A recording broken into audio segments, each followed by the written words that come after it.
Hey everyone, in this video I will be explaining how to go about handling critical mode in Kingdom Hearts 3. Whether or not you personally struggle with critical mode or found it a breeze, it still is a challenge regardless.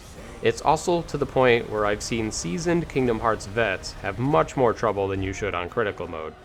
Now that the DLC is coming out sometime soon, my hope is that I can help people prepare for the onslaught of super bosses that may likely be very challenging for people who don't understand the mechanics of Kingdom Hearts 3. If you've played level 1 Proud mode already before Critical came out, then you are likely decently fluent with how to handle enemies in this game already. However, before I jump into the tips, let's discuss what was changed in Critical mode for KH3. First, Critical mode gives you half HP and MP from other modes. As far as HP goes, this is nothing new. For MP though, it was never quite this brutal of a blow to the MP bar. So for avid magic users in this game, you're going to be throwing out ethers much more often or taking advantage of Master Treasure Magnet ability to bring in MP orbs from enemies to get by. Next, Crit has you in take more damage than Proud. This makes the mode already a big step up over Proud on top of changes such as less HP. Another sizable change is that you start with extra abilities that you normally gained later, similar to 2FM. You begin the game with, fortunately, Aerial Recovery, Combo Master, Air Slide maxed out, Super Slide maxed out, all 3 counters, and most combo modifiers. Unfortunately, there are no extra lucky strikes this time around to start with, but just what we were given is a more fun way of early game combat and movement. To assist with extra early abilities, Crit also gives you extra AP to start with, just like 2FM. They also made it so that the situation gauge builds up much slower than on other modes. It now takes extra combos and hits to get those situation commands to pop up. Next, Crit starts you off with a Soldier's Earrings and auto-equips it at the beginning of the game. This gives you an early game illusion of doing more physical damage to stay out of the chip damage range. As a good balance change, they made it so going into a Link only restores half HP now instead of full HP, which helps with Links always being a better healing option than Cure. Lastly, Critical mode adds 3 new abilities that you start the game with, which is where things get interesting. First ability is Critical Counter. What this does is when guard is timed when an attack is exactly about to land, you deal buffed damage with a reprisal, which also works with abilities like Risk Dodge. There is a sound and visual cue when you are successfully using this ability. Next ability is Critical Recharge. All this does is fill the situation gauge faster during MP recharge, similar to how the drive gauge fills much faster in 2FM during MP recharge. While the effects are still pretty low, combining this with accessories that have the Cure Converter ability significantly help the lack of situation gauge building Critical mode has. Last new ability is Critical Converter.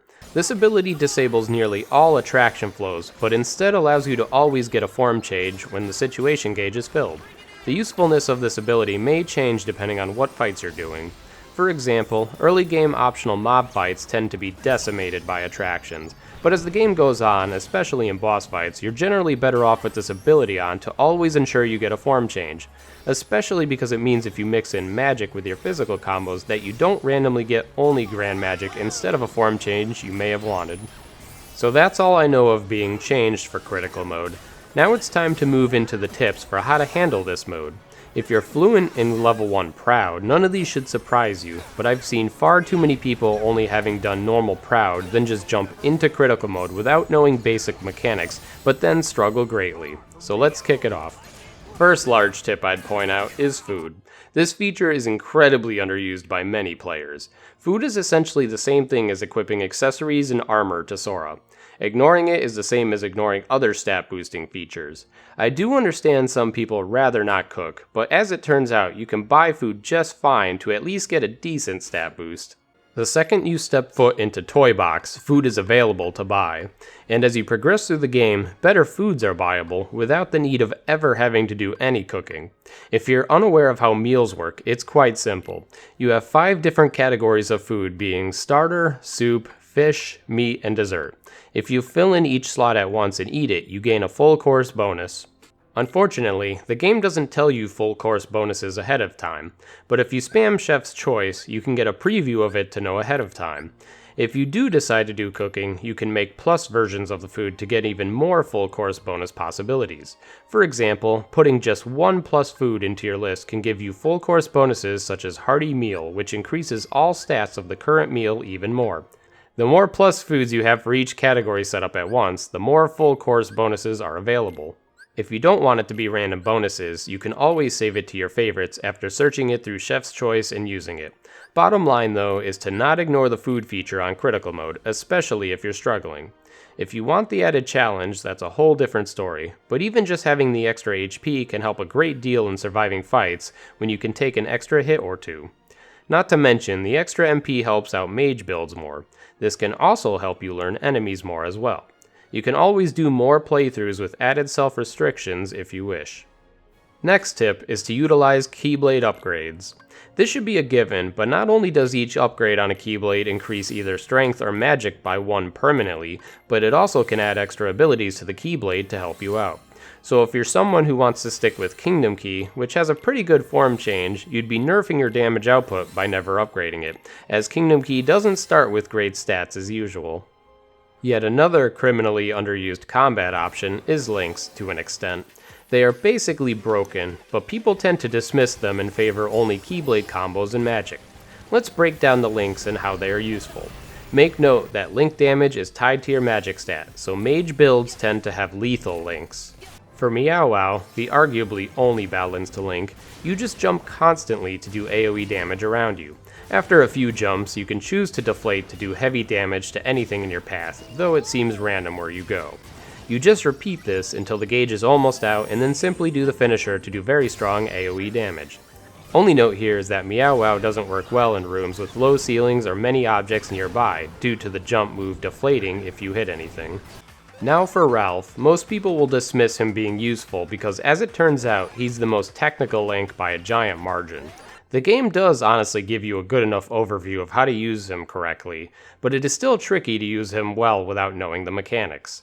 So here's a simple rundown. When you summon Ralph, blocks are chosen mostly at random. You must place down and connect all these blocks in some way to get the best damage output. Each block emits a laser in one or more directions. When you place a block down in the laser's path, the block you put down should glow and is now connected to the explosion path. If you place all of them down correctly, all should be glowing. Any that are not will not explode correctly or continue the chain. When all blocks are placed down finally, you just have to activate the finisher to start the chain explosions. Optimally, you'd want to make sure your target is next to you, or even better, already stunned in one of the laser paths. The challenge of this link comes from having to actually put thought into how you lay out the blocks to try to trap enemies inside. There are also some scenarios against giant enemies where a tower of blocks can work, but usually it does not do much. If utilized correctly, Ralph's damage output, as you can see, is insane. As for Simba, he tends to be the best mob slayer in the game, aside from Ultima weapon Shotlock as well. If you tack on fire boosts on Sora, Simba will deal incredible damage. If you hold any direction with Simba while using his roar attack, he will cancel the move faster so you can use more roars. Most of the time, this is the only move you want to do, though sometimes jump spamming with Simba is also effective. There really isn't much depth to this summon, sadly. Just unleash the finisher before the gauge runs out to do massive AoE damage. Next link is Ariel, and she can also have insane damage output. Usually she's not as useful as Simba in mob fights, but she greatly excels against large targets, especially large bosses. The way to use her properly is every time Sora goes into the ground, there's a circle that encloses where he lands. As soon as that circle is nearly closed, press the jump button to get an excellent high jump back out, where you then mash the attack button. It takes a little getting used to, but it's not that hard to get used to timing and reacting to it. Don't forget, you can also control movement while in the air. Her finisher is not quite as amazing and consistent damage output as Simba's, but it can sometimes do a number on larger enemies due to the range of it. Lastly, we have Stitch. He is still a rather strong link, though you get him so late that he does tend to be outclassed by other summons. The way he works is that you draw lines around the arena and create hazard zones. You can also jump to draw them in the air for aerial enemies. Any enemies caught in these hazard zones during the finisher will take massive damage. That's the large downside of this link though, that is unlike Ralph, enemies don't get stuck in the zones, so if you're fighting mobile enemies, they can just leave the hazard zones before the finisher. So with all of this said, putting effort into trying out the links and learning how each one works can pay off greatly in your critical mode playthroughs as you can slay through mob and boss fights. Do be warned though that you have no iframes after the cinematic finishers that seal your camera, so be prepared to throw out an iframe dodge to be safe most of the time when these end to try to prevent near frame traps. Rarely, you can't help it though. Moving on to the next tip, a common mistake I see players make is that they don't utilize Keyblade Switching when doing physical and magic combos. Whatever Keyblade you currently have out with Sora is the Keyblade that stats are added to Sora's base stats. So if you're going to be physically comboing, you shouldn't be using a magic heavy Keyblade. Likewise, if you're going to be using magic or links, you should whip out the magic based Keyblades. It takes getting used to swapping them, but if you don't, you're nerfing your damage output potential by a fair amount due to how different the stats can be on Keyblades between each other. Of course, if you're extremely underleveled or level 1, you may be under the damage floor calculation to where this may not matter without stat buffs of some sort, but that's not common for people doing normal critical mode playthroughs. Next tip would be one of the most obvious ones across most games like this, which is leveling.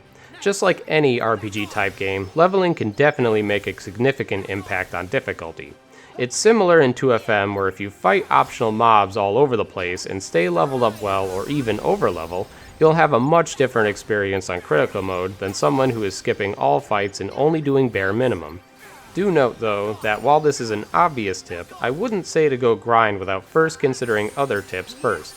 You can definitely simply just use food, Keyblade upgrades, and stat boosts to accomplish this easier. Leveling to solve your problems may also greatly hurt your skill as the game progresses as well and still cause issues with late game fights. Let's move on to the next tip. I want to discuss defensive options in this game. I always stress this in 2FM, but it's the same here. You need to learn and understand your defensive options to get by on critical mode without likely having tons of trouble. I still see players do things like guard and attack in the air, but then just sit there and take the cooldown and then end up eating the next attack. So as I've said in my Cage 3 review, this game gives you the ability to act out of some actions incredibly fast, which significantly helps you to reaction dodge incoming attacks. For example, if you are guarding in the air, if you just sit there, then there's a sizable cooldown before you can do another guard or anything else. But you can air slide out of guard to immediately cancel the lag. What's even better is you can air slide cancel the guard lag into another immediate guard if needed. Likewise, on the ground you can do things like dodge roll or jump out of guard, or cancel most physical attacks into guard, air slide, etc. Basically, understand that you aren't a sitting duck in this game most of the time and that you can have some pretty fast defensive options that benefit reactionary gameplay. Also note that there are other defensive types of play, such as being ready to go into a link immediately if you think you're about to definitely die. Or you can trigger a situation command as well for iframes. Don't forget, you can also have the ability to space far away from enemies in this game. Although camping is usually very slow and not always recommended, the option is there if you're in need of a safe heal or waiting for MP to come back. You always have air step to close the gap after you safely heal as well. Now we have the next tip, which I want to stress quite a bit, and that's how to deal with mob fights. A huge complaint people seem to have with critical mode is that mob fights suddenly become significantly harder and people are getting one-hit killed all over the place. While there is a jump in difficulty in mob fights from proud to crit, I feel like it's way overblown how difficult these fights really are if you know how to play. This game has different types of mob setups to force you to think differently each time. There are ones where there are many enemies around you, and others where there is a small group near you, and others around the outside of an area. Then, there are also ones such as the giant turtle toads and monsters, where they have a ton of HP, but others around them don't. Based on what type of enemies are grouped together, and where they are placed, should affect how you handle mob fights. First important note here is that it's usually safer to be in the air in this game. It's ironic because we complained about how we didn't want the game to be floaty, but since they made it so that you have good defensive air options now, you're overall safer in the air than on the ground due to many grounded enemies not having good air attacks. Also, the general safe idea in mob fights is to try to be moving around a lot. The longer you stay in one place, the easier it is to have the enemies gang up on you or snipe you with projectiles. Thanks to being able to move while doing magic now, you should always be doing that. After a physical combo, also try to move a bit. Using abilities like Rising Spiral can help launch enemies into large combos while helping you dodge grounded enemy attacks. If there are specific enemies that are known to be ridiculous, try targeting them first. For example, I thought the Mary Poppins Heartless would be the worst enemies when I forced myself to fight all optional mobs, but most of the time they are actually pretty tame if you just simply dispatch them first. Continuing on from the previous section, I will talk a bit more about crowd control. On critical mode, it's imperative that you know your options of controlling mob fights. If you go in just physically attacking only with no real plan into a group of enemies, expect a swift death. Because this game doesn't keep some of the conventional methods of crowd control, such as Magnet, it has some players confused how to handle mob fights. Here are some pretty common ways of dealing with mobs. For starters, you have Arrow. Arrow is essentially now a smaller form of Magnet. You also have Links, which are all great AoE damage attacks. Shotlocks also have good crowd control, especially ones like Ever After that hit next to you as well. You have some AoE magic during specific Keyblade transformations where you can do fire, thunder, etc. to try to control closer enemies together as well. Also, Buzzsaw, the attack you do after airstep, is also great crowd control that builds your situation gauge very fast. It generally triggers on aerial enemies or grouped up enemies on the ground. Don't forget you can use limits too, which have decent crowd control. Lastly, of course there are always attractions. Whether or not you disabled them with the critical converter ability, if you do choose to have them on, they are great crowd control attacks. Utilizing your many crowd control options can help you overcome some of the problematic mob fights you may struggle against. If you're having issues controlling mob fights, try thinking what crowd control options you haven't really tried. Next section I'd like to quickly discuss is learning enemy attacks. Similar to other Kingdom Hearts games on highest difficulty, you're often challenged to learn enemy attacks and how to dodge and counter them successfully. Failing to do so will result in many attempts at numerous fights. In this game, even though guard can be bugged sometimes on specific attacks, it blocks nearly almost every attack in the game, so definitely don't forget about guarding into reprisals to try to punish and stagger enemies. If you learn the enemy's attack patterns and how to dodge and counter them, you'll have a significantly easier time dealing with fights. Now moving on to this next tip, I'd like to recommend paying close attention to the type of armor and accessories you have on Sora. Depending on how much you go out of your way in your playthrough, you may have extremely useful accessories and armor. Just as I always mention in 2FM, these are important not to ignore and can make a huge difference. For example, if you have accessories with the Magic Treasure Magnet ability on it, you will suck in all drops from enemies taken out by magic. This can be incredibly useful in fights where you need more MP or focus than usual. You also have abilities like Cure Converter on accessories, which help critical mode's issue of not building up situation gauge fast. So always pay attention to what abilities are on your accessories and armor. They can make or break situations. The last bit of advice I'd like to throw out in this video is Keyblade transformation abilities. It may not hurt to check out the list of abilities your Keyblade transformation gains you when in that form.